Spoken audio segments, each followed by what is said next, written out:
Bonjour, les amis. Nous lançons une nouvelle série éducative sur notre chaîne. Dans cette série, nous vous enseignerons HTML, suivi de CSS, puis JavaScript. Nous nous efforcerons également de fournir des tutoriels sur d'autres langages comme Java et C# à l'avenir. Nous aurons un contenu éducatif encore meilleur sur notre chaîne, et nous vous encourageons à vous abonner et à activer les notifications afin de ne manquer aucun de nos tutoriels. Nous ferons de notre mieux pour fournir une éducation de la meilleure qualité, et ce, entièrement gratuitement. Comme vous pouvez le voir dans le titre de la présentation, notre sujet est qu'est-ce que HDMI ?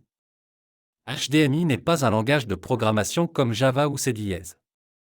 Il s'agit d'un langage de balisage spécialement conçu pour les pages web. Il est extrêmement important pour nos pages web et largement accepté dans le monde entier.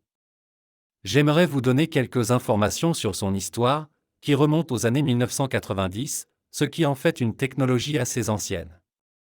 La version stable finale a été publiée en 2014, intégrant toutes les fonctionnalités de HTML. Maintenant, parlons de pourquoi les développeurs utilisent HDMI dans leurs projets. Mais avant cela, je dois faire une petite clarification. Dans cette présentation, il serait bénéfique d'avoir quelques connaissances en anglais, car j'utiliserai des termes anglais liés à la profession. Ces termes vous seront utiles, et je vous recommande de prendre des notes pendant le visionnage de ce tutoriel. Je considère cette vidéo comme l'une des plus importantes de la série éducative, ainsi que le sujet du doctype. Chers amis, ces deux aspects sont souvent négligés, mais ils sont extrêmement importants. Pour comprendre la structure du HTML et le fonctionnement des navigateurs, nous essayerons de vous expliquer ces deux concepts lors de notre prochaine présentation. Dans cette présentation, j'aimerais parler de la définition du HTML. HTML signifie Hypertext Markup Language, qui est un langage de balisage utilisé pour structurer et présenter du contenu sur les pages web.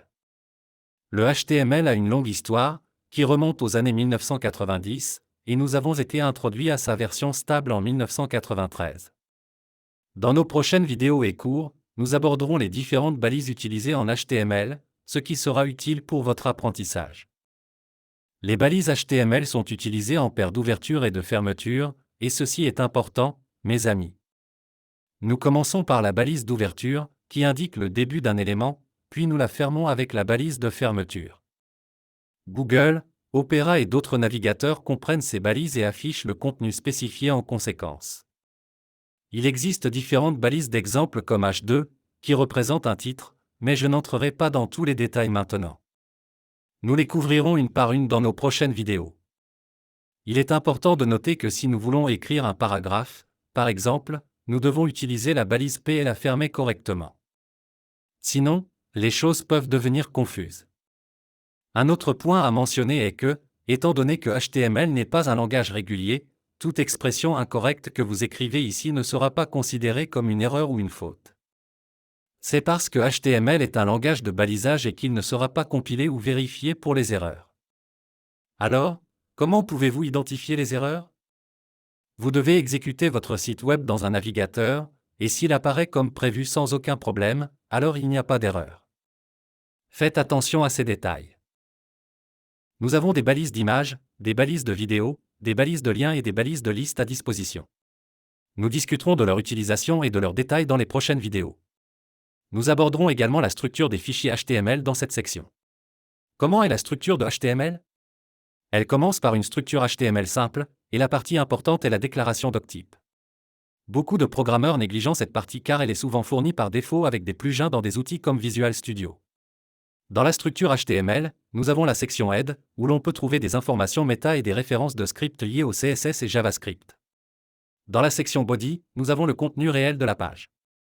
Permettez-moi de vous montrer un exemple de structure de fichier. Comme vous pouvez le voir, nous commençons par la déclaration doctype, et je m'excuse pour l'erreur, il devrait s'agir de HTML, pas HDMI. Le contenu qui suit est différent et spécifique à HTML5. Rappelez-vous, nous avons mentionné précédemment que les balises doivent être ouvertes et fermées. Dans l'exemple, vous pouvez voir que la balise HTML est ouverte et fermée, et il en va de même pour la balise Body. Comme vous pouvez le constater, le body est actuellement vide, ce qui indique qu'il n'y a pas de contenu dans la page. Cela conclut notre vidéo sur HTML. Dans la prochaine vidéo, nous discuterons de la déclaration doctype, qui est très importante. Elle diffère entre HTML4 et HTML5.